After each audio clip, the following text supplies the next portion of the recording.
ایک چھوٹے ساحلی گاؤں میں ایک غریب مگر نیک دل ماہی گیر یوسف رہتا تھا۔ یوسف اپنی بیوی زینب کے ساتھ ہنسی خوشی رہا کرتا تھا۔ وہ ہر روز سمندر میں جال ڈالتا، مچھلیاں پکڑتا اور روزی کماتا تھا۔ ایک دفعہ کئی دنوں تک ناکامی رہی، کوئی مچھلی ہاتھ نہ آئی۔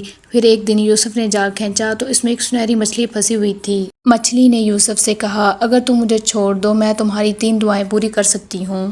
یوسف حیران رہ گیا مگر اس نے لالچ نہیں کیا۔ میں تمہیں چھوڑ دیتا ہوں، بس اتنا چاہتا ہوں میری بیوی ہمیشہ خوش رہے۔ مچھلی نے مسکرا کر پانی میں چھلانگ لگا دی۔ یوسف جب واپس آیا تو ٹوٹا پھوٹا گھر نیا ہو چکا تھا اور زینب خوشی سے جھوم رہی تھی۔ مچھلی روز رات کو خواب میں آتی اور کہتی 2 دعائیں باقی ہیں، سوچ کر مانگنا۔ پہلے تو یوسف بہت خوش تھا مگر جلد ہی گاؤں کے دوسرے لوگوں کو شک ہوا کہ ایک ماہی گیر اتنا امیر کیسے ہو سکتا ہے، اس کے گھر سونے کے برتن کیسے ہو سکتے ہیں۔ جب گاؤں والوں کا شک زیادہ بڑھ گیا تو انہوں نے یوسف اور زینب کو گاؤں سے تنہا کر دیا۔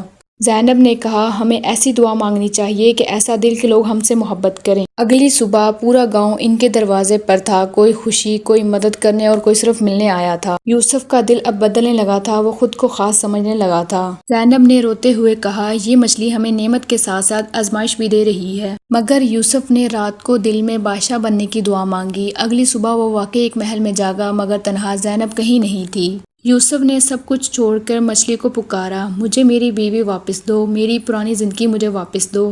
مچھلی آئی اور بولی، تم نے آخری دعا لالچ میں ضائع کر دی، مگر اگر تم سچے دل سے معافی مانگو تو میں تمہیں ایک موقع دے دوں گی۔ یوسف کو شرمندگی ہوئی اور اس نے رو رو کے معافی مانگی۔ اچانک سب کچھ واپس پرانا ہو گیا۔ یوسف نے اب مچھلی کی باتوں کو سمجھ لیا تھا۔ اب یوسف اور زینب پہلے سے بھی اچھی زندگی گزارنے لگے اور یوسف بچوں کو کہانیاں سنانے لگا۔ بچے کہانیاں سن کر بہت خوش ہوتے اور لوگوں کے لیے کشتی چلانے لگا اور گاؤں کا سب سے محبوب شخص بن گیا۔